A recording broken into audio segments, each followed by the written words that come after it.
Pues bienvenidos en nombre de la Fundación Cultural Ángel Herrera Oria, que es la institución hija de la Asociación Católica de Propagandistas, que convoca este evento, aunque obviamente con la colaboración evidente, ¿no?, de la Universidad CEU San Pablo, que es otra institución hermana, hija también de la Asociación de Propagandistas, que nos presta sus instalaciones. Bien, pues nada, es un placer para nosotros recibirles hoy para, pues de acuerdo con Antonio y Arturo, pues bueno, proceder a esta presentación de este interesantísimo libro que también nos fue, digamos, recomendado por una de los profesores de la casa con la que y miembro de la asociación con quien tanto colaboramos, con José Luis Orella. Entonces, simplemente yo les explico muy brevemente la estructura del acto y ya doy paso enseguida a José Luis Saiz, que es el que va a llevar un poco la mesa y la presentación del libro de Fernando, que le agradecemos mucho su presencia y la presentación que haya escogido esta casa para presentar el libro, y de nuestro amigo y compañero José Luis Orella. Entonces, bueno. Muchas gracias a la Fundación Cultural Ángel Herrera Oria y al CEU. Muchas gracias a todos los presentes. Buenas tardes. Me corresponde hacer una muy pequeña presentación de la convocatoria de este acto, para deciros que la organización del mismo y la invitación que habéis recibido corresponde a la iniciativa de un grupo de amigos que desde el comienzo del infausto estado de alarma hemos venido manteniendo con regularidad una tertulia de debate histórico, político y cultural bajo el nombre de Jovial Cetáceo. Superados aquellos duros momentos de la pandemia, la realidad que vivimos nos incita a dar una mayor proyección y presencia a este modesto empeño cultural. Y lo hacemos manteniendo y afirmando los mismos motivos que nos animaron en aquel momento a ponerla en marcha: la preocupación por España y su continuidad histórica, la concepción cristiana de la vida y, desde esas dos premisas irrenunciables, la aspiración a un orden político de justicia y libertad auténtica para todos. Eso es lo que nos une y lo que de alguna manera también ha vertebrado pues muchas empresas de nuestra vida, ¿no? Estamos aquí por eso, y además, por si no fuera poco, nos une una ya larga y entrañable amistad y camaradería con Fernando, con el autor del libro que presentamos hoy, con nuestro querido Fernando, que, como todos sabéis, es un genuino y avezado combatiente cultural, un auténtico guerrillero, que merece nuestro apoyo y que merece contar con la mejor plataforma posible para su labor intelectual, como la que amablemente nos está brindando el CEU esta tarde. Nos ha parecido que el lanzamiento de este libro es una ocasión inmejorable para atrevernos a recobrar ese contacto cara a cara y la conversación personal, sin que medien esos artilugios y esas pantallas que nos tienen a todos un poco saturados ya, ¿no? No me corresponde presentar el libro, pero diré que tanto por el objeto que trata como por el modo de hacerlo es un libro imprescindible que sabe contar de una manera amena y rigurosa esos hechos inquietantes, esas circunstancias oscuras que jalonan la historia del Partido Nacionalista Vasco. Una historia y una trayectoria que es necesario conocer y divulgar porque atraviesa la historia reciente de España como un factor de división, como un relato falseado y como un chantaje permanente a nuestras instituciones políticas. Agradecemos vuestra presencia en este acto, agradecemos al CEU su cordial hospitalidad y somos conscientes de que acudir a un acto como este es una muy buena manera de apoyar a los que, como Fernando, siguen combatiendo por lo que todos consideramos imprescindible. Pues muchas gracias, y José Luis Orella tiene la palabra para continuar con el acto. Pues muchas gracias, José Luis. Desde luego, para mí, bueno, pues es un honor, desde luego, el poder un poco iniciar un poco este trámite de presentación, desde luego, bueno, pues a un autor de categoría, con el cual me une además pues una una gran amistad de hace tiempo, no igual todavía con los grados de algunos de los que están aquí delante, que me ganan un poco en algunos años más, pero sí, desde luego, bueno, ya se van acumulando unas cuantas décadas de sustratos un poco de esa amistad, ¿no? ¿Por qué es importante un poco este acto? Pues podemos decir por tres circunstancias. Uno, por el autor, ¿no? No solo estamos aquí porque seamos amigos y tengamos muchos puntos de afinidad con él, ¿no? Sino también un poco por la calidad del autor. Le conocemos perfectamente, su formación jurídica, su cuestión profesional y esencialmente, como ha dicho previamente José Luis Saiz, podemos decir ese perfil, ¿no? de guerrillero cultural, y siempre poniendo los puntos sobre las íes en diferentes puntos. No es su primer libro, ha escrito ya diversos libros, tiene desde luego en mente otros, y siempre un poco con ese análisis. Todos los que tenéis amistad con Fernando sabéis que desde luego es un amigo con el que se puede contar para todas las cosas, pero también desde luego que no oculta nada y te dice las verdades, y eso también puede producir sus tensiones, porque muchas veces a la hora de hablar dice, oye, muy bien, oye, felicidades por la cuestión que has hecho, pero quizá en lo que tú habrías dicho deberías, y ya, oye, joder, tío, joder, somos amigos, pero tampoco hace falta que me digas eso, ¿no?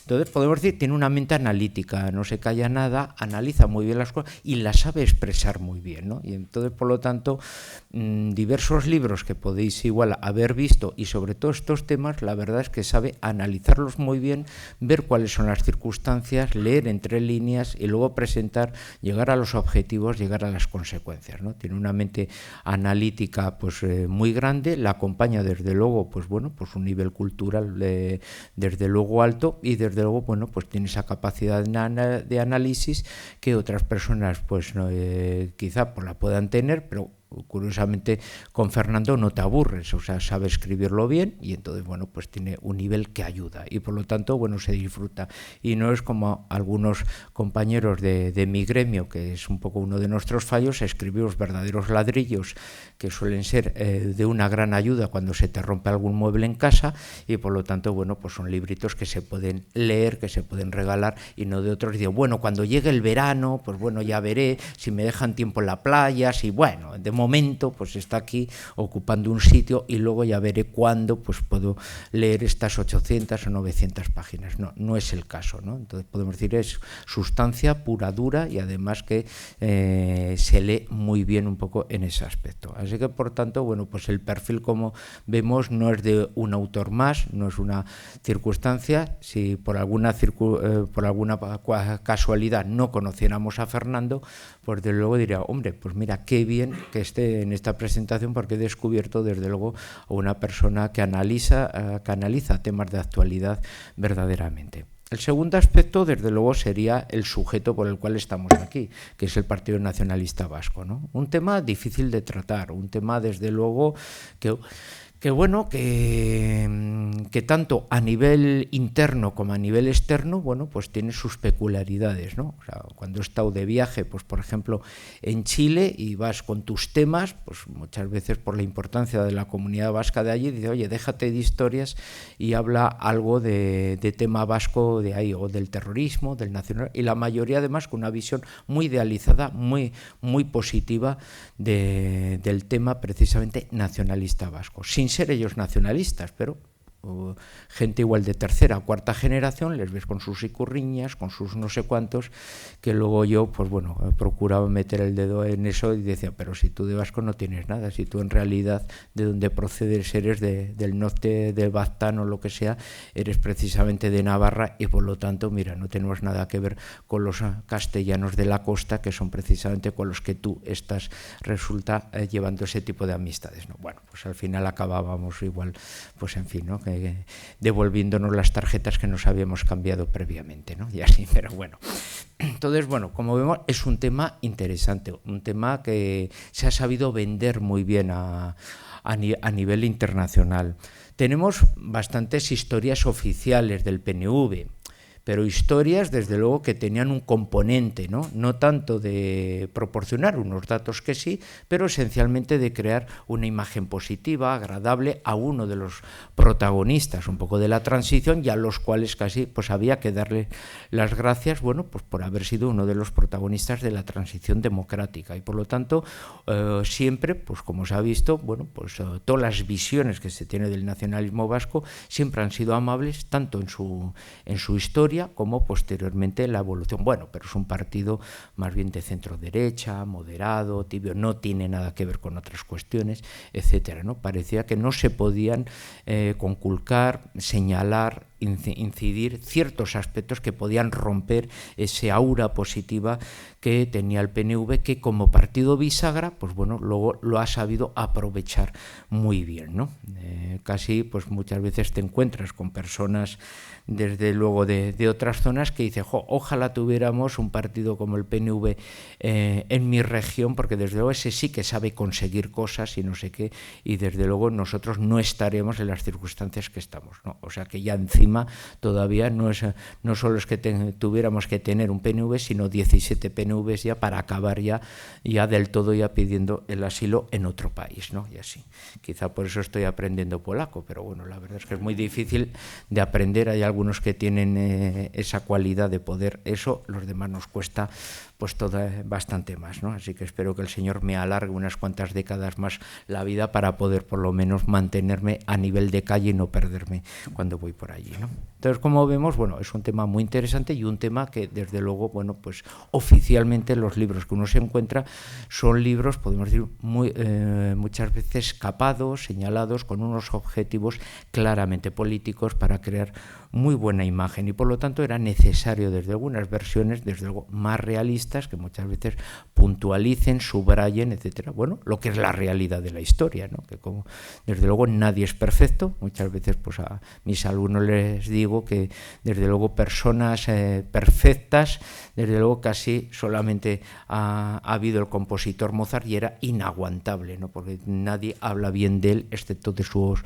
obras musicales, ¿no? Entonces muchas veces nuestros defectos son los que nos permiten ganar en humildad, en sencillez y ser precisamente más sociables con los demás, porque muchas veces precisamente esa sociabilidad y ese perdón nos permite hacer amigos y darnos cuenta desde luego, bueno, pues que todos tenemos cualidades y también defectos. En este aspecto, esa visión desde luego excesivamente idealizada del PNV es necesario romperla para ver la realidad, ¿no? ¿Verdaderamente es un partido modélico o hay muchas cosas y hay mucho egoísmo y hay muchas circunstancias que desde luego y es una de las razones de los males que tenemos en el país o no? Por eso el libro que estamos presentando, y que pasaros la palabra a su autor, pues sobre todo es para que nos responda un poco a esos porqués, ¿no? ¿Es un libro importante? Sí.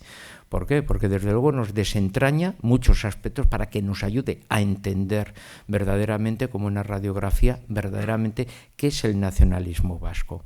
Y sobre todo un aspecto que uno de los problemas que tenemos en la actualidad, ¿no? Que sería un poco esa particularidad de construir nación, ¿no? Esta mañana un catedrático de Valencia me escribía un poco sobre los conceptos de patria, de nación, de pueblo, más o menos podemos decir de estas personas que ya están en una fase de su jubilación, que ya empiezan a espiritualizarse y casi ya están en medio camino, ya no sabes si son medio personas, medio ángeles o qué, porque ya están ya con otro tipo de temas. Pero bueno, si toda tu vida has estado más de 40 años tratando estos temas de investigación y ahora ya empiezas a mezclar la teología con todo esto, ¿no? Y en parte, pues mucho pues hablaba un poco de ese sentido de patria, de ese sentido de pertenencia, de relación con los cercanos, con la familia, con los vecinos, con los amigos, con la gente en realidad con la que se sentía implicado. Y podemos decir, él ya tenía como una visión como más negativista del tema de nación, pero en el sentido, podemos decir, de construcción artificial, ¿no? Incluso una de las frases se me quedaba un poco clavada, decía, incluso hay gente tan egoísta que busca, podemos decir, vivir a costa de los demás, que se inventa, y por eso hay tanta acumulación de nuevos proyectos nacionalistas, ¿no? Y eso me hacía en parte pensar, ¿no?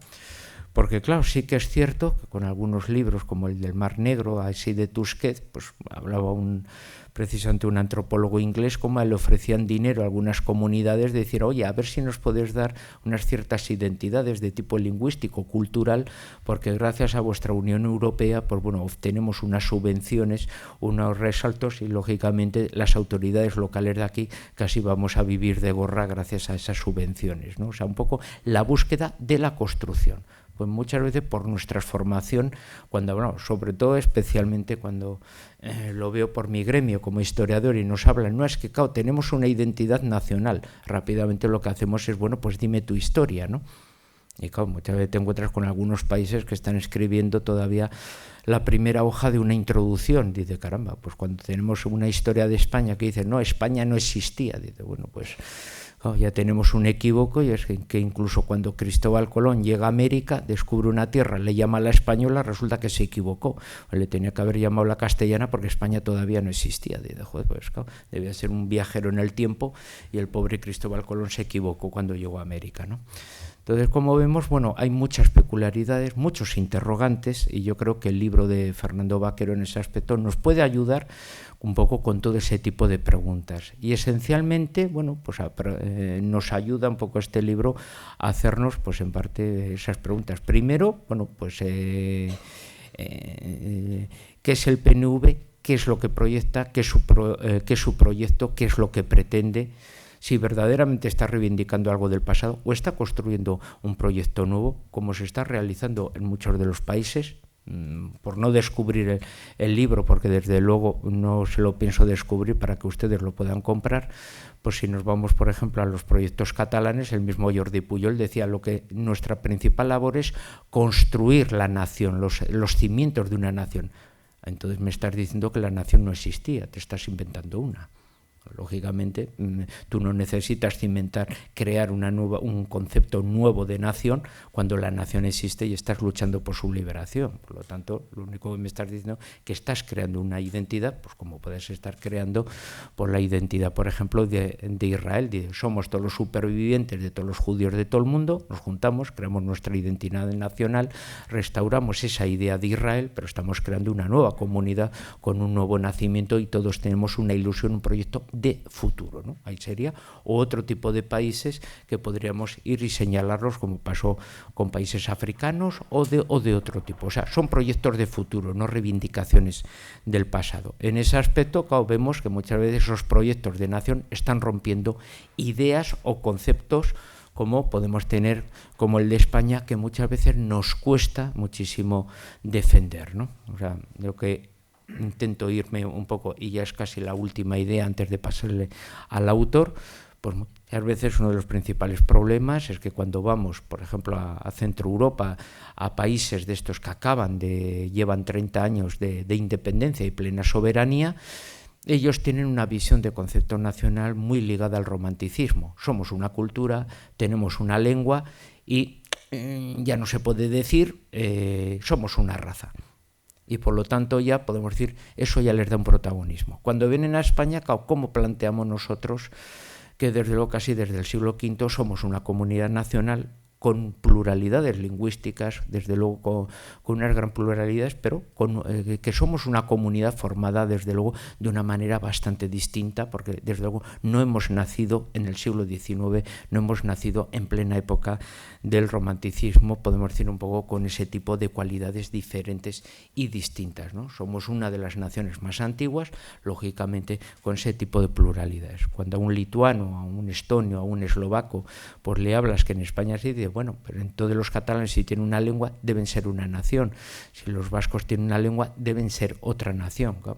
Ellos juegan, podemos decir, exclusivamente con una fórmula matemática que es la que aprendieron el romanticismo y ya está. Y nosotros tenemos que saber cómo contestar a ello y precisamente decir, mira, hay ciertos planteamientos que igual esas fórmulas matemáticas que tú me estás planteando de 2 más 1 es igual a 3, pues igual con España pues no se formula, por una cuestión son las peras, otra cuestión son las manzanas, y lógicamente las naciones antiguas que aparecieron con la disgregación del Imperio Romano tenemos unas cualidades desde luego bastante diferentes y distintas que se notan en nuestro patrimonio cultural, lingüístico, plural, etcétera. Nadie iría a Suiza a decirles que desde luego son un conjunto de naciones, a nadie se le ocurre, y hablan diversas lenguas, ¿no? Entonces, en ese, desde luego, situación, tenemos un problema educativo, pero también nos ayuda a que en ese proyecto que tenemos un poco de levantar y vender también nuestra imagen de España, uno de los mejores métodos para hacerlo es entender también cuáles han sido uno de nuestros cánceres, ¿no? Que es precisamente, bueno, pues la aparición de estas identidades que procuran vender una falsedad utilizando de manera manipulada ciertas verdades. ¿Cuáles son esos hechos? ¿Cómo lo están desarrollando? ¿Cómo lo plantean? ¿Cómo es uno de los, podemos decir, instrumentos que ha sabido desde luego realizar y mutarse durante el tiempo? Bueno, pues es lo que vamos a ver a través de las palabras de Fernando. Así que, Fernando, esta corrida de toros es tuya. Así que adelante. Muchas gracias, Fernando. Muchas gracias, José Luis. Y José Luis, para mí es un honor y dirigirme a todos ustedes en esta casa. Una casa a la que tengo mucho cariño, una casa que me ha abierto sus puertas en varias ocasiones y que además al tratarse de una institución universitaria pues tengo que intentar responder un poco a las exigencias de toda institución universitaria que desarrolla de forma muy profesional y con mucho entusiasmo aquel viejo quehacer del llamado oficio universitario que todos hemos oído hablar. Por otra parte, pues claro, en la mesa y en el público pues encuentro amigos de hace muchos años, de 30, de 40 años, de 45 incluso, ¿no? Y lógicamente pues es un riesgo, y ante todo pues tengo que manifestar mi agradecimiento a estos amigos que me han sostenido a lo largo de tanto tiempo, que me han acompañado a lo largo de la vida en circunstancias personales, políticas, profesionales muy complicadas, y que me han demostrado pues que ese concepto que tanto se trivializa como es la amistad pues es algo real, que se encarna y que te acompaña a lo largo de la vida, incluso a pesar de las tradiciones de uno, que son muchas. El Partido Nacionalista Vasco se presenta ante la mirada de cualquier observador que presente en su historia como una institución insólita. Oscuros orígenes, larga trayectoria, sorprendentes giros estratégicos, una indudable capacidad de adaptación, atrevida evolución ideológica, un incuestionable arraigo popular, una característica cultura organizativa. Hoy existe además una percepción muy generalizada de que el Partido Nacionalista Vasco es una agrupación legalista y moderada, un magnífico gestor público ajeno a las corruptelas que aquejan al sistema partitocrático español. Sin duda, es un partido, una criatura que se desenvuelve muy bien entre el mito y la realidad, la propaganda y la historia. Al constituirse el primer Batzoki vasco allá en Bilbao en 1894, en sus estatutos, en el artículo 27, se decía: queda absolutamente prohibida la entrada en el local de la sociedad a extranjeros que profesen otra religión o que procedan de nación enemiga de Vizcaya. El nacionalismo vasco nace como vizcaitarrismo, pronto desarrolla una concepción confederal y panvasquista, y en cualquier caso, nacionalismo y catolicismo marcaron a fuego su nacimiento. 129 años después ha cambiado mucho aquella concepción política originaria, pues en un intento de desentrañar su naturaleza, vamos a acercarnos a su propia autopercepción, pues a partir de lo que dicen sus estatutos nacionales aprobados en el año 2020. Son 64 folios. No voy a leer los primeros artículos porque son muy significativos, y tanto por lo que dicen como por lo que no dicen. Artículo 1. Eusko Alderdi Jeltzalea, Partido Nacionalista Vasco, fundado por Sabino de Arana y Goiri, recibe su nombre del lema Jaungoikoa eta Legezarra, expresión que conjuga una concepción trascendente de la existencia con la afirmación de la nación vasca, cuyo ser político ha de expresarse a partir de la plena recuperación de su soberanía nacional. 2. EAJ-PNV se define a sí mismo como partido vasco, democrático, participativo, plural, aconfesional y humanista, abierto al progreso y a todos los movimientos de avance de la civilización que redunden en beneficio del ser humano. 3. Reconoce a Euskadi como patria, como nación y como territorio a ambos lados del Pirineo en el que habita el pueblo vasco, la Ikurriña como bandera y el Eusko Abendarren Erkia como himno nacional. 4. El PNV considera el euskera como lengua nacional vasca y demanda que su normalización sea responsabilidad nacional asentada en el compromiso de proteger e impulsar los decretos lingüísticos de la ciudadanía vasca a la que han de servir las personas con responsabilidades públicas e internas del partido. Hace suyos los principios inspiradores de la normalización lingüística eficaz. 2 puntos. La acción positiva en favor del euskera, no del castellano, evidentemente. Lengua propia de los vascos y vascas, minoritaria y minorizada, y la progresividad necesaria para una actuación eficaz. Bien, vamos a dar un pequeño salto. Voy a destacar en su título preliminar el artículo primero. El idioma del Partido Nacionalista Vasco es el euskera. Podrán ser utilizados además otros idiomas para atender a las necesidades sociales, las del lugar y las de un mejor gobierno. Artículo 13. Obligaciones de los afiliados. Primero de todas, usar el euskera dentro y fuera del partido y esforzarse en su aprendizaje y dominio oral y escrito. Muy bien. Esta larga lectura he abreviado muchísimo, tenía previstos varios folios más, pero no quiero convertir esto en una reunión de vecinos aprobando estatutos. Bueno, pues esta lectura no es ociosa porque se resume y se actualiza el espíritu, los mitos movilizadores, la cultura organizativa, tácticas y perspectiva estratégica del PNV, sus objetivos finales e intermedios en suma. Pero ¿no han echado algo en falta en esta lectura? Es más, yo he buscado en las 64 páginas que ocupan tales estatutos, descargadas de la página web del partido, y efectivamente nunca se menciona la palabra España. Sí se habla en 3 ocasiones de Estado español, tantas veces como Estado francés, y las 3 veces al regular cuestiones relacionadas con cargos electos del partido. Y es que, tal y como afirma José Luis de la Granja Sainz, catedrático de Historia Contemporánea en la Universidad del País Vasco y seguramente el mayor experto académico en el PNV, si en algo se caracteriza el nacionalismo vasco, concretamente el Partido Nacionalista Vasco, frente a otros nacionalismos contemporáneos que vieron la luz en España, es la inexistencia de un proyecto para España, que, por ejemplo, sí alumbró al catalanismo primigenio y que le acompañó muchas derivas. Todos sabemos que derivó, que tuvo una deriva independentista, nacionalista, etcétera, etcétera. Pero sus orígenes no eran precisamente independentistas ni rupturistas. Entiendo que todos ustedes conocen esas frases terribles, esas expresiones brutales que Sabino Arana, a quien mencionan de manera muy elogiosa en el artículo primero de sus estatutos, esas expresiones brutales dedicar a castellanos, andaluces y demás españoles, maquetos todos, que conforme a su juicio asolaban a su amada Vizcaya, bajitos, ennegrecidos, carentes de inteligencia, proclives al socialismo y a la masonería, incapaces de andar erguidos, promiscuos que únicamente saben bailar el agarrao, vagos, torpes, irreligiosos. Sin embargo, al final de su vida, Sabino Arana propuso otra empresa política en aparente ruptura con todo ello, la Liga de Vascos Españolistas, que por cierto no pasó del papel. Eso sí generó mucha polémica. Para algunos tal tránsito fue sincero. La estancia en la cárcel le habría transformado, volviéndole más realista y posibilista. Otros consideraron, al contrario, que su debilitamiento físico la arrastró al equivalente moral y doctrinal.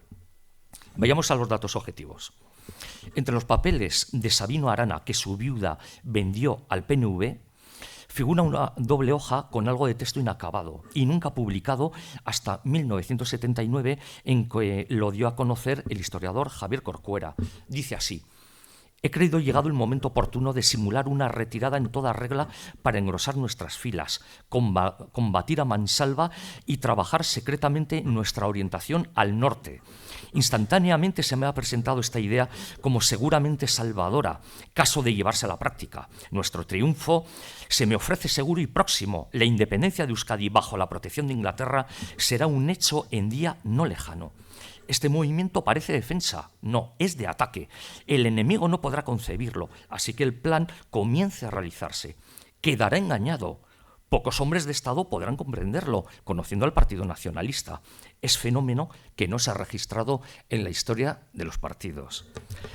José Antonio Arrandiaga, uno de sus discípulos más próximos, quiso explicar a su amigo Engracio de Aranzadi, un histórico nacionalista navarro, por cierto, quiso explicar esta supuesta deriva, este acontecimiento en cierto modo inesperado y en parte incomprensible.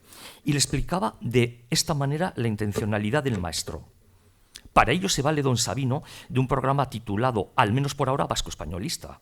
Ese programa tendrá la virtud de disminuir las fuerzas del enemigo y de aumentar las nacionalistas. ¿Cómo? Pues deseando que el regionalismo prospere en nuestro país y cunda por España, estableciéndose pleitos y contiendas entre las diversas regiones, o aislándose unas de otras, de modo tal que no les importe la totalidad de España. Propaguemos el regionalismo vasco-españolista para que sea engendrador de 10, 20 o más regionalismos españoles. Empecemos nosotros a ser regionalistas y al ver nuestro hermoso programa ha de cundir también entre ellos el mismo espíritu y de ese modo ha de conseguirse la debilitación del conjunto hispano y se nos ofrecerán coyunturas para ir intensificando más y más nuestro regionalismo, etcétera, etcétera, etcétera. Bien, abrevió el texto. Lo pueden encontrar en el libro. Sabino Arana y sus discípulos, bien que lo entendieron, diseñó ya en vida la política gradualista y tacticista que seguirá, según las circunstancias del momento, y muchas veces muy duras, el Partido Nacionalista Vasco. Aquel falso tránsito al españolismo no fue, por tanto, un signo de debilidad psicológica o política o de tardía o contradictoria conversión política. Fue un ejercicio de realismo, una cesión táctica con mira siempre a una concepción estratégica marcada por el odio a España y a los españoles. Esta capacidad de adaptación a las circunstancias, manteniendo su lealtad únicamente con su propio proyecto de construcción nacional, le acompañará en su larga historia. Y vamos a verlo en un periodo particularmente intenso, acelerado y dramático de nuestra historia, la Segunda República y la Guerra Civil. En las elecciones constituyentes de 1931, PNV, Comunión Tradicionalista y algunos católicos independientes formaron la denominada coalición católico-fuerista en defensa de la Iglesia Católica y la promoción de un estatuto, a la vez que la Sociedad de Estudios Vascos elaboraba un proyecto denominado Estatuto de Estella o Estatuto Vasco-Navarro. El PNV defendía como mal menor una concepción federalista en una república española que estaba todavía por perfilar. Las izquierdas, por su parte, temían que dicho estatuto facilitara un Gibraltar vaticanista.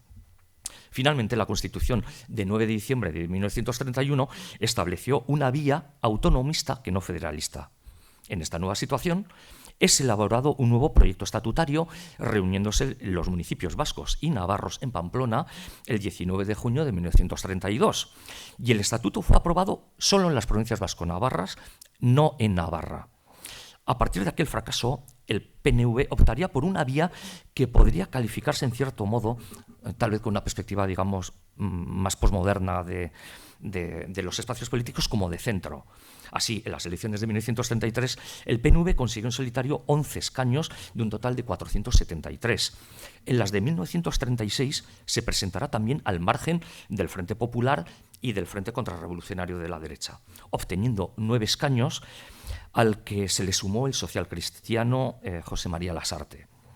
Pero esta pretendida equidistancia empieza a bascular rápidamente, de modo que el PNV participará en la Comisión de Actas de 17 de marzo de 1936 con 2 representantes que contribuirían a otorgar una mayoría absoluta al Frente Popular frente a múltiples y graves irregularidades, tal y como se describen en el libro 1936, Fraude y violencia en las elecciones del Frente Popular, sus autores Manuel Álvarez y Roberto Villa. Poco después, el PNV votaría a favor de la revocación de Alcalá Zamora, don Niceto, como presidente de la República, e inmediatamente a favor de Manuel Azaña. Es muy difícil resumir en justicia la complejidad, expectativas, tensiones y violencias políticas y morales de aquellos meses que antecedieron al drama colectivo de la Guerra Civil. El PNV, durante todos aquellos meses, mantuvo conversaciones con cualificados representantes de la derecha, especialmente con los tradicionalistas guipuzcoanos. Estaban al tanto de lo que sucedía, si bien no se mostraron del todo conscientes de los riesgos reales de la situación. De hecho, tenían previsto reunirse los máximos dirigentes de su órgano rector, que es el Euskadi Buru Batzar, en Pamplona el 18 de julio, lo que no tuvo lugar. El 18 de julio tiene lugar la sublevación militar, el 19 en Pamplona. Los emisarios no pasan de la muga de Guipúzcoa y empiezan unas jornadas de debate y de tensiones inimaginables. El PNV hizo pública su postura final en el diario Euskadi el mismo 19 de julio, tras idas y venidas, borradores de resolución, profundas discrepancias entre guipuzcoanos y vizcaínos. Por otra parte, los líderes nacionalistas de Álava y Navarra, tras muchas dudas, optaron por emitir sendos comunicados de adhesión al bando sublevado, si bien con términos diversos y alcance ambiguo. En cualquier caso, mientras que algunos de ellos fue detenido o se exilió, otros se alistarían en el bando nacional, particularmente en las milicias del Requete. Tras unas semanas de caos, asesinatos numerosísimos perpetrados por las izquierdas, especialmente en Guipúzcoa y también en Vizcaya, a partir de la Junta de Defensa Nacionalista de Azpeitia se funda el 25 de septiembre del 36 el Ejército Gudari, que ya se estaba organizando desde agosto con militantes del Partido Nacionalista Vasco, su escisión, digamos, laica y de izquierda Acción Nacionalista Vasca, que llega hasta nuestros días en la sombra de la izquierda abertzale, el sindicato Solidaridad Trabajadores Vascos, el STV, y la organización de montañeros, los mendigotzales, Hagi Hagi, arriba arriba. Fue dirigido por el capitán de intendencia Cándido Saseta y bajo el control de los diputados geltzales Manuel Dirujo, José María Lasarte y Telesforo Monzón. Volveremos a hablar de don Telesforo. El Estatuto Vasco será aprobado en plena guerra por las Cortes en una sesión en la que participaron únicamente 50 diputados, el 1 de octubre de 1936. El 7 de octubre se instaló el gobierno autónomo con José Antonio de Aguirre como primer lehendakari. Aquel primer gobierno vasco que lo presidió, así como el ejército Gudari, que se levantó con enormes discrepancias con el mando militar del Ejército Popular del Norte, el general Llano de la Encomienda, fueron rescatados después como hitos legitimadores de su acción política por parte de una organización desconocida previamente denominada EKIN, nacida al calor del Partido Nacionalista Vasco del Interior y que sería finalmente denominada Euskaditas Katasuna. ¿Le suena? Sigue siendo un misterio comprender cómo una organización profundamente católica, entonces, fue capaz de alinearse con partidos que se habían propuesto la desaparición de la Iglesia en España. En todo caso, aquel dilema sin duda les pesó, y más cuando muchos de ellos, de los líderes, de los nacionalistas, de los militantes de base, tenían padres, hermanos o hijos en la comunión tradicionalista y en otras organizaciones derechistas vascas. A su relativa equidistancia ante derechas e izquierdas, sin duda se le sumó ese conflicto moral de profunda raíz religiosa y humana. Pero sobre todo se le sumó un cierto desinterés por entender que la guerra era en realidad un conflicto ajeno entre españoles. Ellos no se sentían tales, del que intentar desconectarse. Una propuesta del todo irreal conforme a los imperativos geopolíticos de la época. Pero mantenerse en tan difícil tesitura no les impidió iniciar contactos, establecer conversaciones de lo más sorprendentes. Algunas claves al respecto nos las proporciona el ensayista Carlos Olazábal Estecha, quien ha publicado 3 volúmenes en 2009, hoy disponibles en la web de la Fundación Popular de Estudios Vascos, en los que se recoge una enorme documentación que avala la teoría de que la rendición y pacto de Santoña no fue una decisión de última hora, sino el resultado de una larga sucesión de conversaciones con figuras de la sublevación, incluso antes del inicio de la misma guerra civil. Nos referimos a los 3 volúmenes del libro Pactos y Tradiciones, los archivos de la guerra en Euskadi, 1 de San Sebastián al Pacto de Bilbao, 2 del Pacto de Bilbao al Pacto de Santoña, 3 el final. Muy resumidamente, de julio a septiembre de 1936 se mantuvieron diversos contactos entre jetzales y sublevados que fracasarían con la concesión del Estatuto Vasco. Pero casi inmediatamente, en su ofensiva militar, el ejército gudari se estrella en su ofensiva de Villarreal Legutiano-Álava, perdiendo toda capacidad de iniciativa militar. Los contactos se reanudaron casi inmediatamente por medio de algunos jesuitas, el Vaticano y Monseñor Gomá, concretándose en una propuesta papal de rendición pacífica de Bilbao. De mayo a junio de 1937, los encuentros y las propuestas se suceden entre representantes del ejército de Franco y de José Antonio Aguirre, el Endacari. De manera paralela, el gobierno de Mussolini inicia contactos con el padre Alberto Naindía, con el visto bueno de Franco y del Vaticano, que culminarían unos meses después en el famoso Pacto de Santoña. Con estos precedentes, Bilbao y la margen izquierda del Nervión se rendirán el 18 de junio de 1937, al igual que varios batallones de gudaris, salvándose de esta manera el tejido industrial y la propia ciudad. Este pacto de Bilbao siempre ha sido negado por los nacionalistas vascos. Sin embargo, se acredita por estos materiales reunidos en su día por el padre Alberto Naindía y rescatados por Olazábal unas décadas después. Pero es que además existen otras pruebas que acreditan tan sorprendentes, chocantes o inéditos contactos y conversaciones. Es el caso de la documentación italiana requisada con la derrota militar del fascismo en Italia. Todo este conjunto de documentos ponen rostro y lugar a las negociaciones, a las personas que participaron. Mario Roata, Ajurri Aguerra, Doria, el propio Aguirre, Telesforo Monzón, el Navarro Ciaurriz, Ugarte, Legarcegui, Pujana y Aguillor, fascistas y jeltzales, políticos y empresarios, militares, religiosos y diplomáticos. El Palacio de Horacio Echavarrieta en Neguri y el chalet de Aguirre en Cabo Mayor de Santander. Pueden aproximarse porque el chalet sigue en pie, aunque deshabitado y comido por la maleza.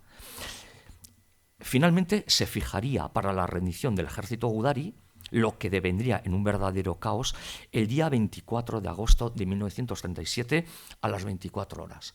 Franco no admite la separación de los nacionalistas ante el Corpo di Troppo Voluntario italiano, rechaza la rendición, se frustra la rendición y a partir de Santoña, el caos, el encarcelamiento en el penal de Santoña de los nacionalistas, la desaparición de la autonomía vasca, la disolución de su ejército, el exilio de miles de nacionalistas y el mantenimiento de una mínima estructura ilegal del PNV en Vascongadas y Navarra.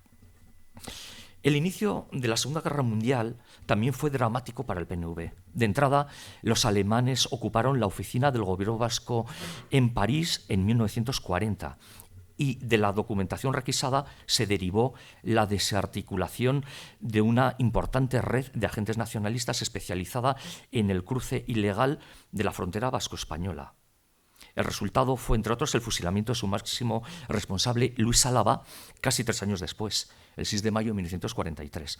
De modo que desde entonces dicha red se conocería con aquel apellido.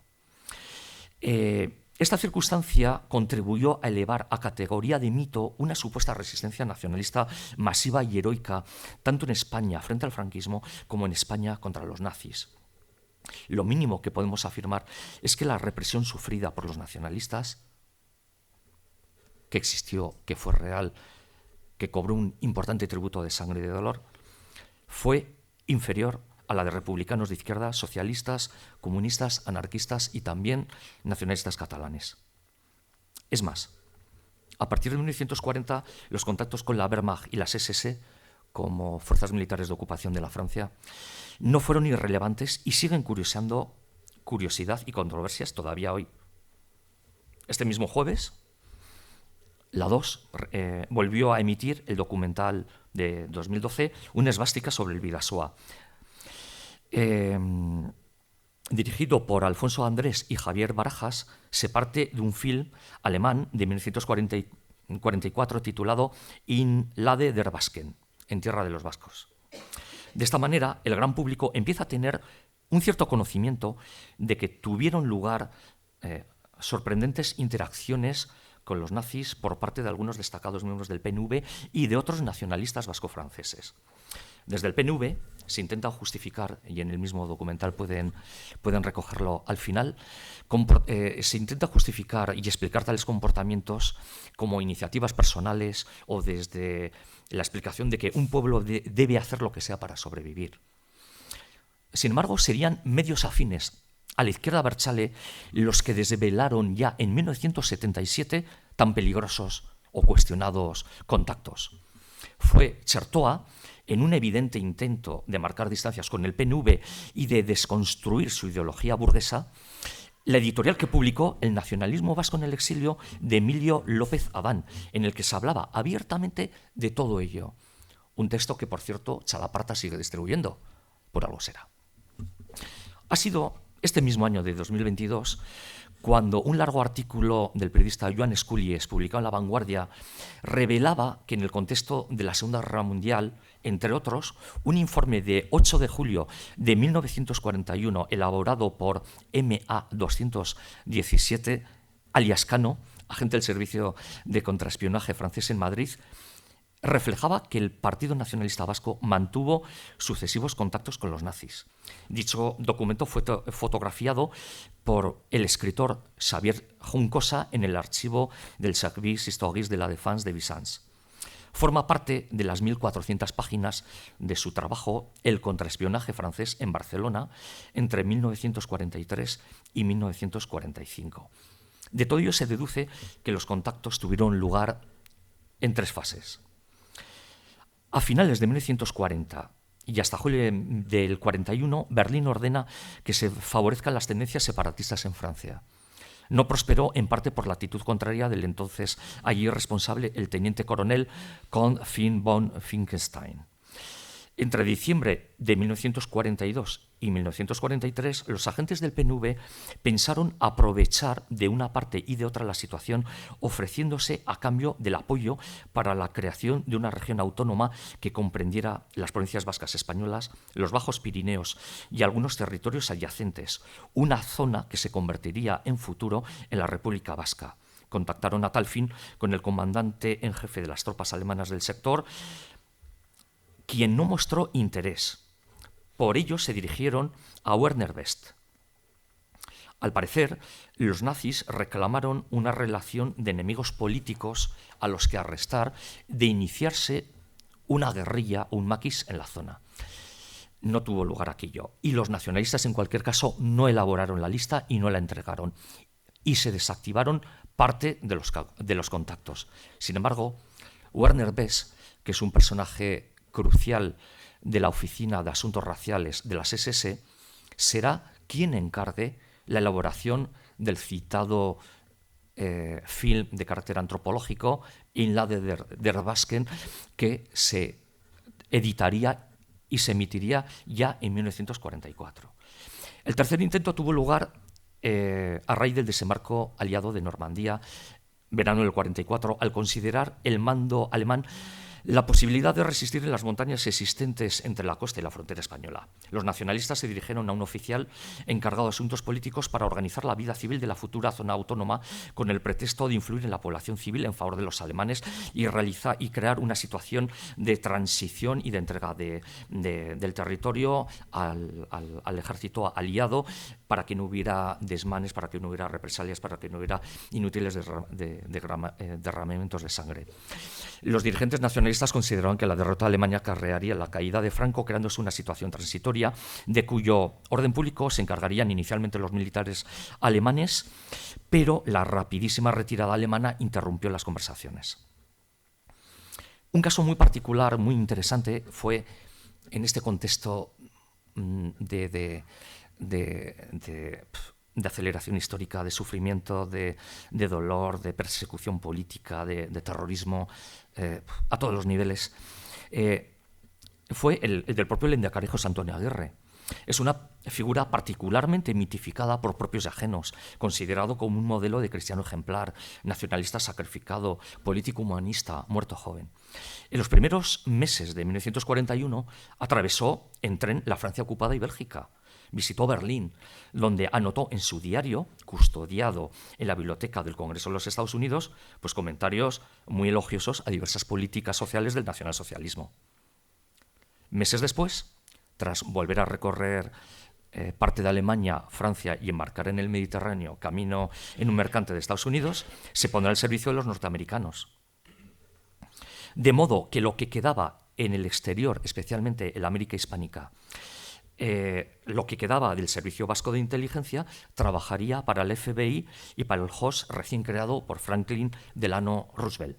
Por otra parte, desde 1941, el Servicio Vasco de Inteligencia, por medio del consejero Jesús María de Lizaola, colaboraba con el SOE, el Servicio de Operaciones Ejecutivas del del Ejército Británico, pero estos contactos colapsaron al exigir los norteamericanos exclusividad. En definitiva, una larga serie de problemáticas, conversaciones, pactos y colaboraciones a varias bandas, cuidadosamente expurgadas, ocultadas o justificadas por los responsables políticos del PNV y sus propagandistas. La Guerra Fría, subsiguiente a la Segunda Guerra Mundial, también tuvo su particular reflejo en la familia nacionalista. El enfrentamiento entre bloques, el impacto del marxismo-leninismo y la extensión de los denominados movimientos de liberación nacional tuvieron sus efectos en la propia Europa. Y se le sumarían los vientos de apertura del Vaticano II con la teología de la liberación, el fenómeno de los curas obreros y la incorporación de algunos sacerdotes y religiosos a diversas organizaciones guerrilleras de América Latina como particular opción preferencial de los pobres. ETA nace en el entorno del PNV. Son hijos, hermanos, sobrinos y también militantes del PNV quienes, críticos con el aburguesamiento de los más veteranos, deciden poner el nacionalismo de nuevo en marcha. Al principio se mueven en su entorno natural, el sindicato estudiantil Leia, las juventudes de Eusko Gaztedi, parroquias, movimientos apostólicos, grupos de montañeros. Finalmente volarán solos. A lo largo de los años siguientes, varias generaciones de militantes de Eusko Gaztedi, juventudes del Partido Nacionalista Vasco, saltarán a ETA en algunos de los momentos más críticos para el grupo terrorista. Fue el caso de la facción Egi Batasuna, dirigida por Iñaki Mujica Arregui, alias Ezquerra. El PNV le había encargado la organización de grupos de acción que elevaran su decaído prestigio ante el activismo de ETA. Él mismo, finalmente, junto a 500.000 de militantes de Egi, se integrarían en ETA, quinta asamblea, en la primavera de 1972. Por otra parte, destacados miembros del PNV apoyarán a ETA en Venezuela o en Francia, estableciendo estructuras de acogida a los terroristas exiliados. Fue el caso del antes mencionado Telesforo Monzón, quien terminará su larga y problemática singladura política en Herri Batasuna. Una complicidad que perdura hoy, no en vano. Saben ustedes de algún exmilitante de ETA y en libertad, son varios miles, que se encuentra en paro. O sin ir más lejos, una noticia el pasado 30 de agosto. El lehendakari Íñigo Urkullu afirmó que el reconocimiento como víctimas de vulneraciones de derechos humanos a 2 miembros de ETA muertos en 1972 es una decisión de la Comisión de Valoración, el organismo que analiza las peticiones de dicho reconocimiento y que debe respetarse. Esta no es una cuestión de gobierno vasco, sino de esta comisión que analiza los casos, y no puedo más que respetar esta decisión. Esta comisión de valoración, que estudia los casos presentados en virtud de la llamada Ley Vasca de Abusos Policiales entre 1978 y 1999, ha reconocido como víctimas de vulneraciones de derechos humanos a 2 militantes de ETA muertos en una operación de la Guardia Civil en Lekeitio en 1972.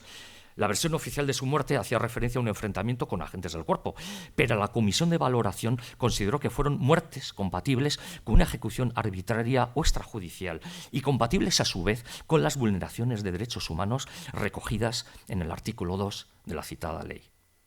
ETA es inimaginable sin el Partido Nacionalista Vasco. Se conocen y se respetan, se observan y compiten entre ellos. Así se comprende que José Luis Álvarez Emparancha Txilardegi, cofundador de ETA, en una carta dirigida a Manuel de Irujo en 1971, afirmará que el PNV ha hecho más que nadie por la liberación del pueblo vasco. Me dirán con toda la razón que todo lo que les vengo contando ya es pasado. Bueno, el pasado 25 de septiembre, hace unos días, con motivo de la celebración del Alderdi Eguna en las Campas de Foronda, Andoni Ortuzar afirmó, entre otras cosas muy jugosas: ni Sánchez ni Feijóo, PNV solo tiene un lado, está por encima del río Ebro y se llama Euskadi. Bien, pues para comprender el papel del PNV en las últimas décadas, en la transición y en el actual régimen democrático español, y el que pueda jugar en el futuro, pues hay que situarlo en su mirada hacia la Constitución española. No en vano es la regla de oro que, guste o no, con sus limitaciones y aciertos, con sus bombas de relojería y sus ambigüedades, regula la convivencia en España. Bien, el 6 de diciembre de 2013, Aitor Esteban, portavoz del PNV en el Congreso de los Diputados, con motivo del 35 aniversario de la Constitución, recordaba: hoy el PNV tiene la misma posición que en el 78, no podemos darle nuestro reconocimiento. El PNV nunca la aprobó. El PNV se abstuvo, como hizo la mayoría de este país, Euskadi, el día que se votó. El PNV no puede dar su ok a una Constitución que no reconoce al pueblo vasco como nación. Para que fuera admisible una Constitución española, debería reunir varias condiciones: que se reconozca la existencia de la nación vasca, que se reconozca su bilateralidad en las relaciones con el Estado, que se reconozca la presencia vasca en la Unión Europea y una reordenación de competencias adecuada a los nuevos tiempos, dado que el Estatuto de Gernika, y más tras los incumplimientos del Estado, no resulta ya adecuado para el autogobierno del pueblo vasco. Y lo mismo podemos decir de la Constitución. Unas palabras que, año tras año, con mayor educación o con mayores dosis de ira, vienen reiterando tanto Buruquides como cargos electos del PNV. Sin embargo, existe una cierta tendencia a considerar que estos posicionamientos constantes y del todo coherentes serían meras declaraciones retóricas que se anegan con más dinero y más transferencias. Por mi parte, entiendo que estas explicaciones relativistas y tranquilizadoras suponen no tomarles en serio y, sobre todo, engañarse a uno mismo.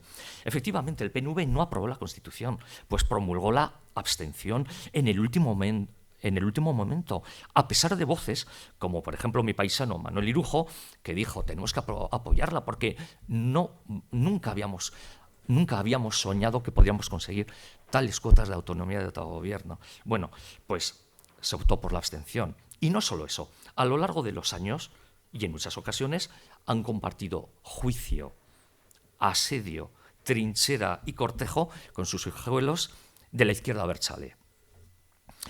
Y no lo digo yo. Desde una perspectiva crítica, el politólogo y catedrático en ciencia política de la Universidad del País Vasco, Francisco José Llera Ramo, afirmaba en 2017: el PNV vuelve a equivocarse en su unidad de discurso y de objetivos con ETA y sus herederos.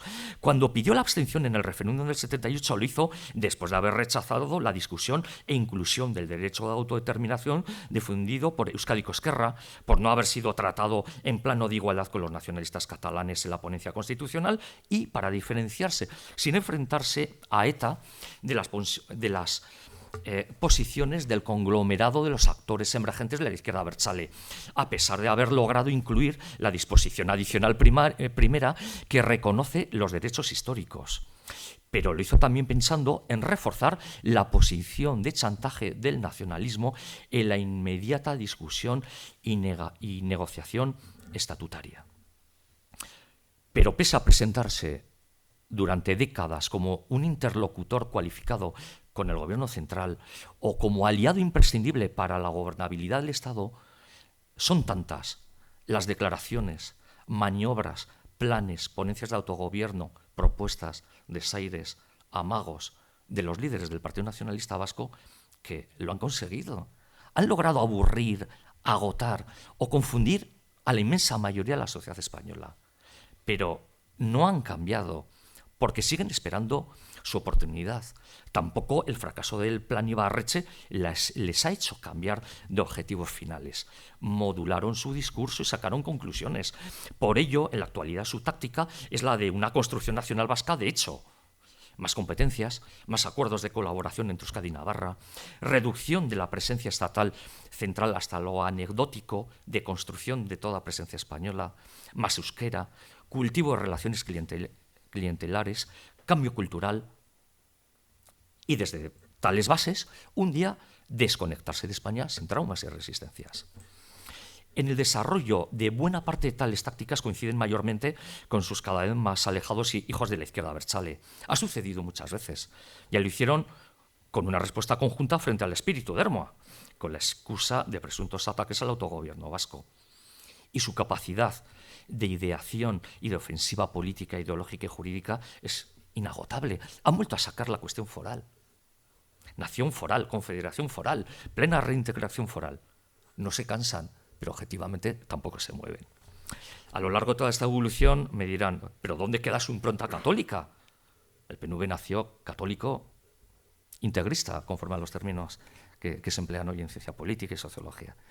Ciertamente, como impulsor hoy decidido y prematuro de la agenda LGTBQ+, sus referencias al catolicismo, lo hemos visto en el artículo 1 de sus estatutos, apenas se limitan unas vagas menciones a la trascendencia. De hecho, hoy es uno de los partidos que actúan en España con mayor número de ateos y agnósticos conforme a recientes estudios demoscópicos, junto a Esquerra Republicana, las CUP y Herri Batasuna. A pesar de todo, los miembros del Partido Nacionalista Vasco aseguran que el viejo Alderdi es el de siempre. ¿Seguro? ¿Cómo comprender estas cosas? El PNV nace a lomos del romanticismo, que se nutre de un rechazo moderno a diversas dimensiones del racionalismo y de la propia Ilustración. De ahí aquella referencia que sorprendente todavía hoy mantiene a Dios y leyes viejas. Nació en una sociedad rural, provinciana, pequeño burguesa y de propietarios rurales, católica e integrista, pero pronto enlazó con los intereses de otros sectores sociales, por ejemplo, algunos oligarcas, empresarios o sectores acomodados de la burguesía, caso la familia Sota. Como posibilistas hijos de la Iglesia, amparó al catolicismo social más moderno de factura francesa y belga. Conquistó progresivamente a buena parte del clero diocesano y de las órdenes religiosas operativas en las 3 provincias vascas y una Navarra, arrinconando al en su día mayoritariamente clero tradicionalista. Posteriormente impulsaría la democracia cristiana al término de la Segunda Guerra Mundial, y el peso de los católicos y del catolicismo en el partido seguirá la suerte de la propia Iglesia en Vascongadas y Navarra. Pero es que el PNV nunca fue un partido confesional del régimen de cristiandad, de la vieja cristiandad. Su Dios y leyes viejas no era el Dios fueros del tradicionalismo, porque desde su primer día hizo propia una de las ideas más potentes de la modernidad, el nacionalismo.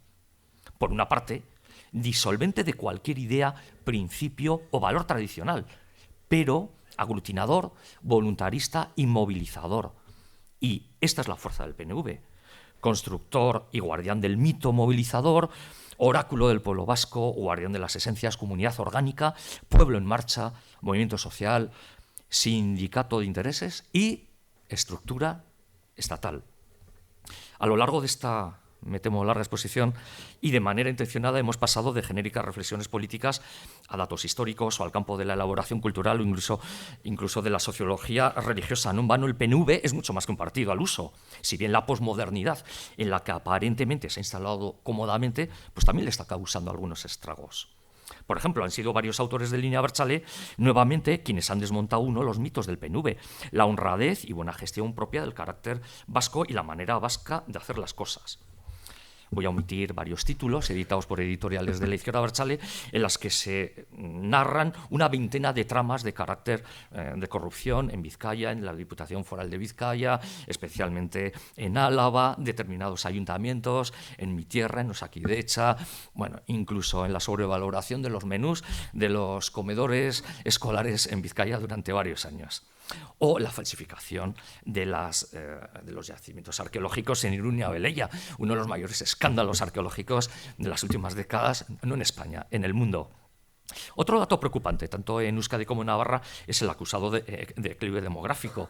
El número de nacimientos en Euskadi en 2021 alcanzó 14.000 nacimientos. Ello representa una tasa de natalidad de 6,5 nacimientos por 1.000 habitantes. Destaquemos que un 27,2 de las madres tenía nacionalidad extranjera. Para tener una referencia, el conjunto de España la tasa fue del 7,10, en Polonia el 8,8. no estamos para tirar cohetes en ningún sitio.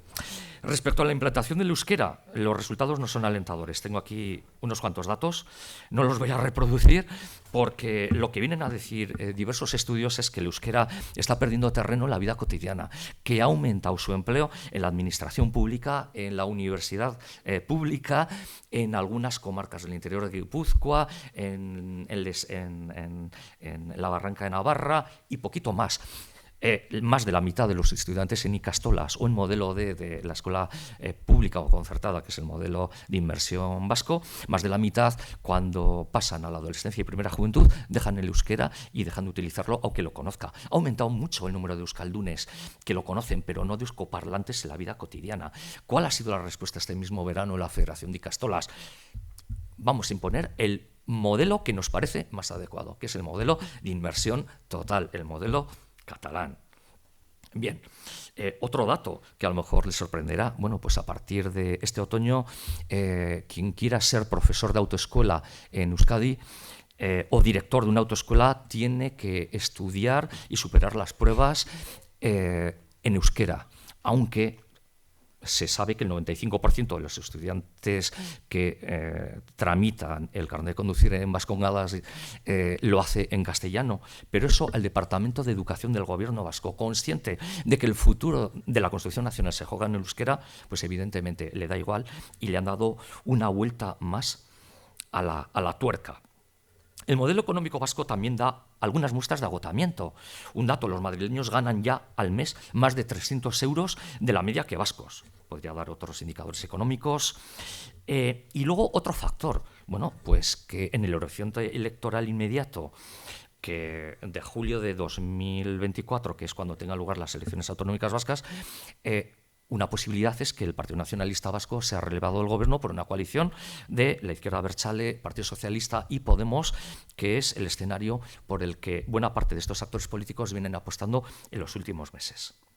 Bien, por lo que respecta a Navarra, pues lo que a partir de abril del año que viene haga la socialista María Chivite con Geroa Bai y la izquierda abertzale, Euskal Herria Bildu, pues en cierto modo pueden prefigurar los movimientos definitivos que tengan lugar en Euskadi. Efectivamente, y ya voy a terminar, el PNV es mucho más que un partido al uso y por ello nuestro libro que hoy presentamos, dado que tiene un carácter divulgador pero global, abordamos cuestiones relacionadas con el simbolismo, esvásticas, laburo y curreñas, el papel de los precursores y otros intelectuales orgánicos nacionalistas, como fueron Josep Agustín Chao, Sabino Arana, Federico Krutwig, algo de mitología, el nombre de Aitor, la inexistente batalla Padura, las falsificaciones arqueológicas de Iruña Velella, bastante historia, orígenes del PNV, los nacionalistas vascos y alaveses en la guerra civil, los asesinatos de derechistas en el Bilbao del PNV en las prisiones en enero de 1937, el Pacto de Santoña, el PNV bajo la ocupación alemana y la colaboración del Servicio Vasco de Inteligencia con los servicios anglosajones, también reflexiones jurídicas, derecho a autodeterminación y derecho a decidir, el PNV y el terrorismo, sus grupos de acción que llegaron a practicar terrorismo en el tardofranquismo, las relaciones con ETA, la dialéctica del árbol y las nueces, el trato otorgado a las víctimas. Y también temas de actualidad, corrupción política y económica, sus coartadas ideológicas, fuerismo y tradicionalismo. Les anticipo las conclusiones. Fuerismo y tradicionalismo no hay una continuidad lógica. Lo que hay es una instrumentalización, una vampirización de esta energía, de este capital político en aras de un objetivo de deriva totalitaria, nacionalista y totalmente moderna. Por ello, este libro lo he denominado biografía no autorizada, pues presenta una panorámica de algunas de las cuestiones menos amables de este partido, que vienen intentando blanquear o silenciar desde hace décadas. Pero como contrapunto a esta historia, por elemental justicia hacia todas las generaciones de vascos y navarros que hicieron posible España, como navarro dolido, como español preocupado y como pesimista orientado a la acción, pues hemos incorporado en 2 capítulos a los creadores del concepto de la hispanidad, 2 vascos, Ramiro de Maeztu y Zacarías Vizcarra, y a la figura ejemplarmente moral y libérrima de Joseba Arregui, quien supo evadirse de la Disneylandia jeltzale. Un vasco ejemplar, al igual que otros que ya no están entre nosotros, como Fernando García Cortázar, maestro y amigo de José Luis, y Antonio Beristain y Piña, de quien puedo decir lo mismo. Muchas gracias y quedo a su disposición.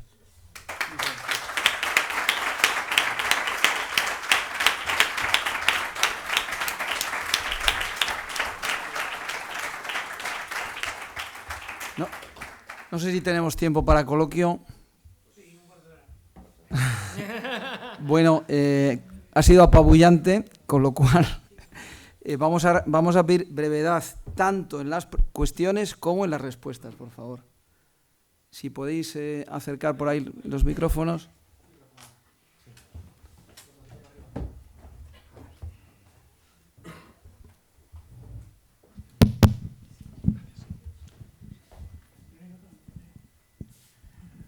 Una cuestión que me hace gracia. Bueno, hay tantas que suscita tu interesantísima intervención, aparte de las ganas de leer el libro. Cuestiones que complementan quizás lo que has dicho, ¿no? Por ejemplo, el hecho de que el Euskobarómetro, año tras año, edición tras edición, evidencia que no crece la idea independentista en el contexto de la sociedad vasca. ¿Eso es verdad? ¿Y qué explicación tiene en la...? Bueno, es discutible. O sea, aparentemente no crece el sentimiento vasquista, pero luego los votos reales dan una mayoría prácticamente absoluta a partidos netamente independentistas. Algo va mal. Entonces, no tengo la respuesta, pero yo veo la realidad. Me da igual el euskobarómetro, en el sentido que lo que va a misa son los resultados electorales. Y ahora mismo hay una mayoría nacionalista absoluta por la independencia en Euskadi. Y en Navarra es una minoría que históricamente es del 25%, está rebasando el 30 y tantos % y va creciendo. Esa es la realidad. ¿Más intervenciones?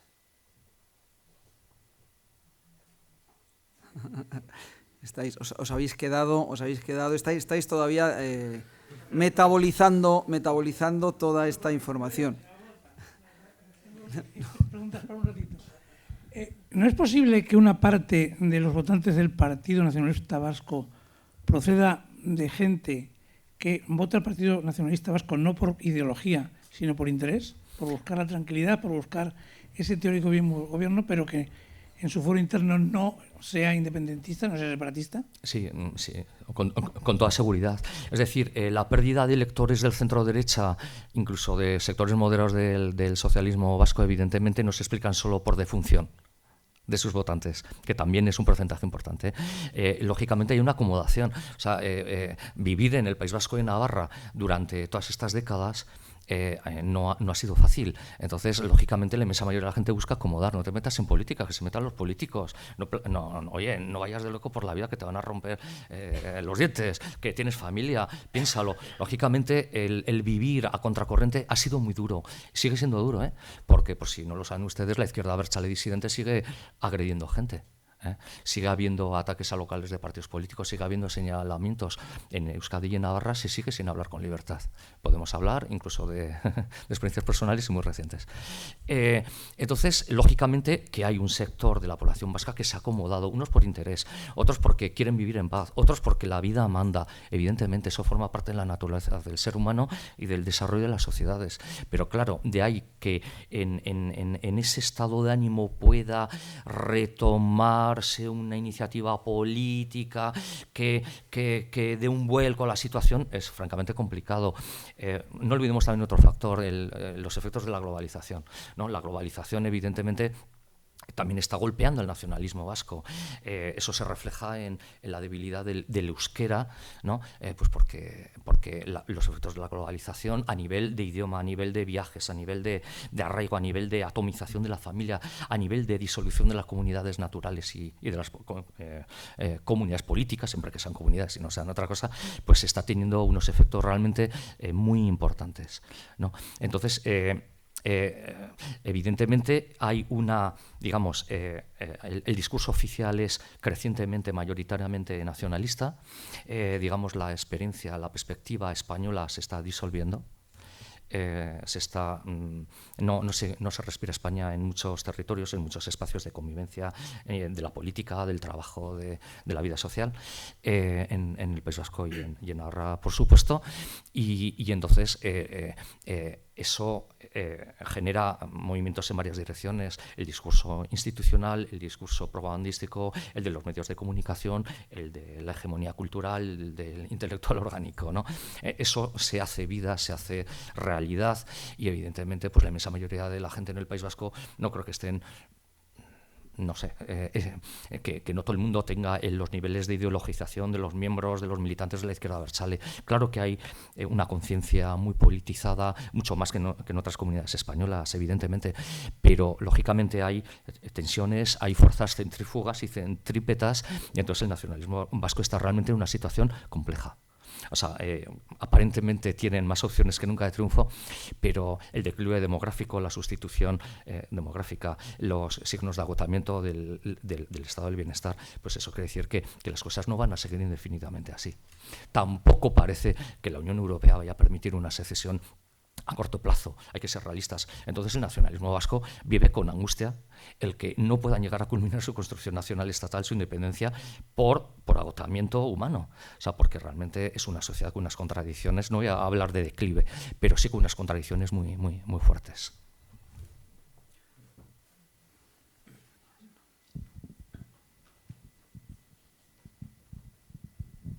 Muchas gracias por la presentación que habéis hecho, que me ha parecido estupenda.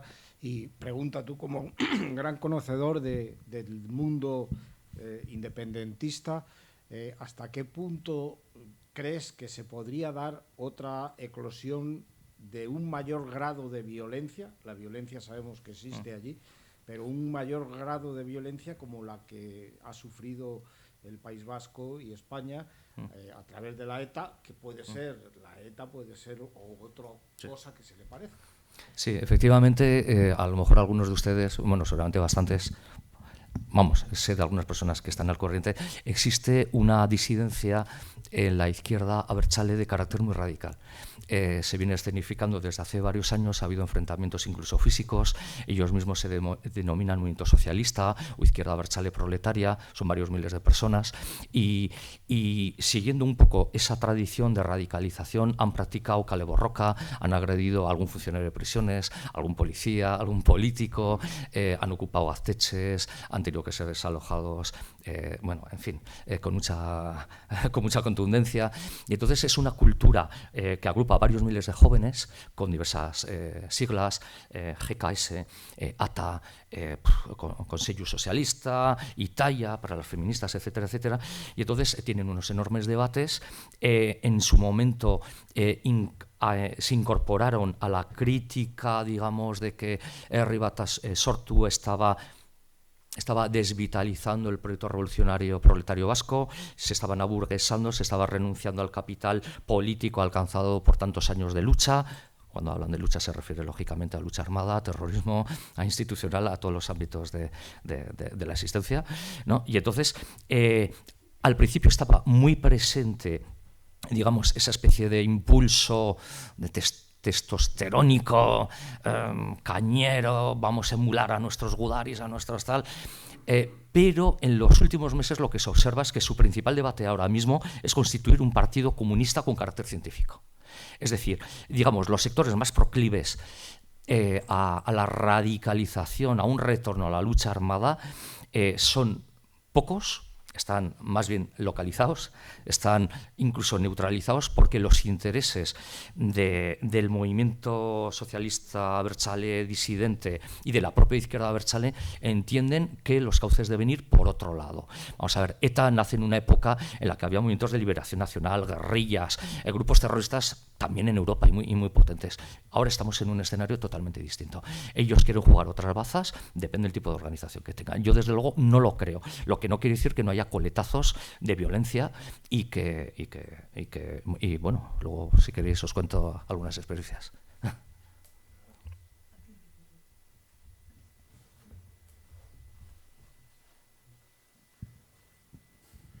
Fernando, muchas gracias por la presentación.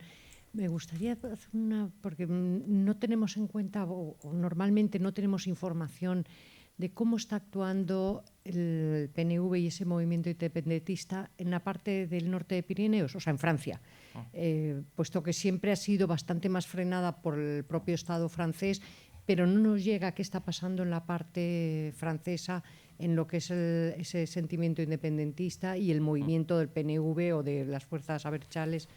Sí, globalmente ha experimentado un pequeño crecimiento.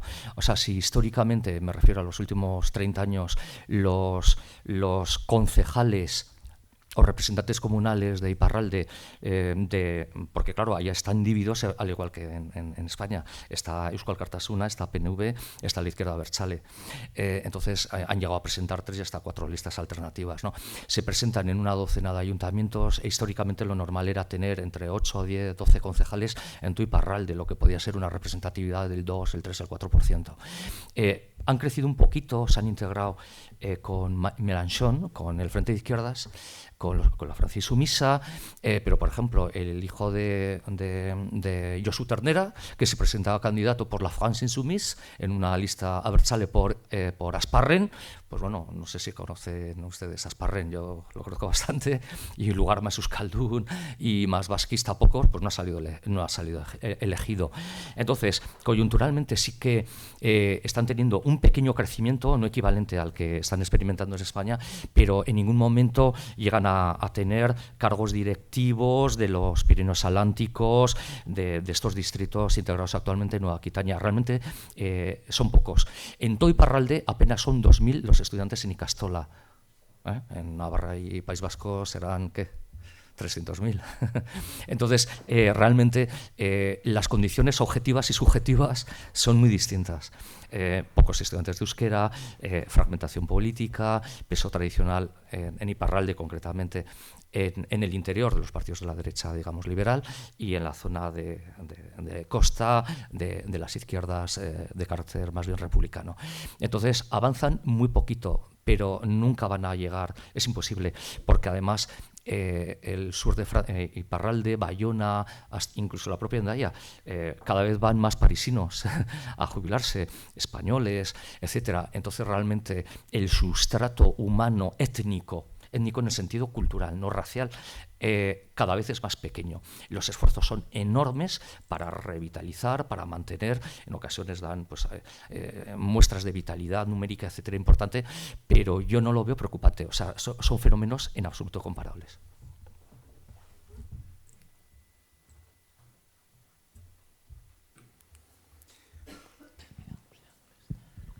Sí, muchas gracias por la intervención a toda la mesa. Quería preguntar esa idea que has dejado caer, que está muy próximo un cambio en el PNV de gobierno con una posible alianza del PSOE con Bildu y con Podemos.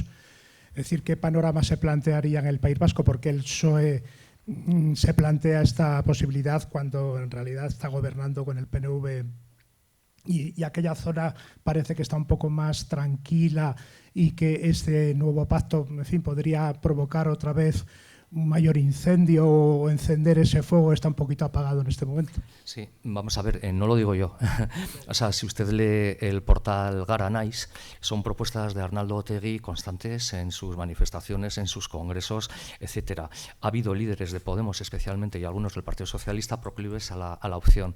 Es un rumor que está en la calle, del que hablan todos los políticos navarros de todo el arco político. Entonces, ¿por qué pactar? Evidentemente, coincidiría con la radicalización nacional del Partido Socialista, lo que no quiere decir que en abril del año que viene, del año que viene, según las expectativas electorales, no haya otro movimiento táctico por parte del Partido Socialista y desde Madrid se paren ese tipo de iniciativas.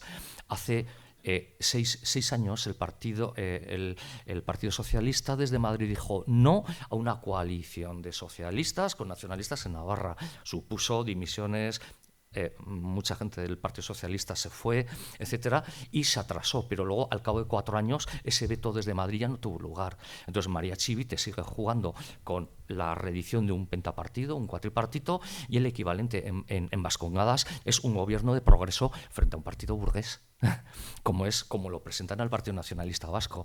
Entonces, la izquierda abertzale viene realizando un esfuerzo muy grande por atraerse a electores del entorno de Podemos, porque fue una de las sorpresas electorales. Podemos también en Euskadi tuvo un voto muy importante, aunque se ha ido desinflando rápidamente, y cuando se pensaba que Euskadi iba al margen de lo que sucedía en España, ¿no? es un fenómeno español, ¿no? Tuvo mucho voto. Entonces, este voto que es joven, urbano, posmoderno, radical progresista, pues están intentando atraerlo, pero teniendo también tácticas concretas para conquistar más poder, para crear más nación, porque además ellos entienden que sus programas son más realistas que los del Partido Nacionalista Vasco. Y entonces juegan ambas bandas, radical progresismo, agenda LGTBQ+, feminismo, ecosocialismo, etcétera, y políticas de Frente Nacional con el PNV para arrancar transferencias, competencias al gobierno central. Bueno, terminamos ya. Muchas gracias a todos. Reitero el agradecimiento a la Fundación y a Fernando. Y evidentemente decir que la historia del PNV es una historia de éxito cultural y político. Eso es una reflexión que, por más que la enemistad nos haga prejuzgar algunas cuestiones como oscuras, como negativas, como en fin, la cuestión del racismo, todas esas cuestiones que ha ido desgranando aquí Fernando, es una historia tremenda. Ha conseguido que en esa sociedad se identifique lo vasco con su propuesta originaria, con su relato histórico inventado, pero esa sociedad, y yo he vivido en esa sociedad y todos sabemos cómo late y qué sentimientos tiene, acepta completamente la idea de lo vasco de manera sinónima con la propuesta del PNV y del nacionalismo. Y eso es un éxito que, si no se revierte, es imposible cualquier otro planteamiento histórico, político, cultural de futuro. Bueno, no digo más, si tú quieres. Pues nada, muchas gracias. Ahora tenemos un vino español. Vamos a seguir... Exactamente. Vamos a seguir charlando. No sé qué tiempo tenemos. Pido disculpas porque nos hemos extendido mucho, pero lo que nos digáis. Y bueno, pues eso. Muchas gracias a todos y seguimos con Fernando. Gracias.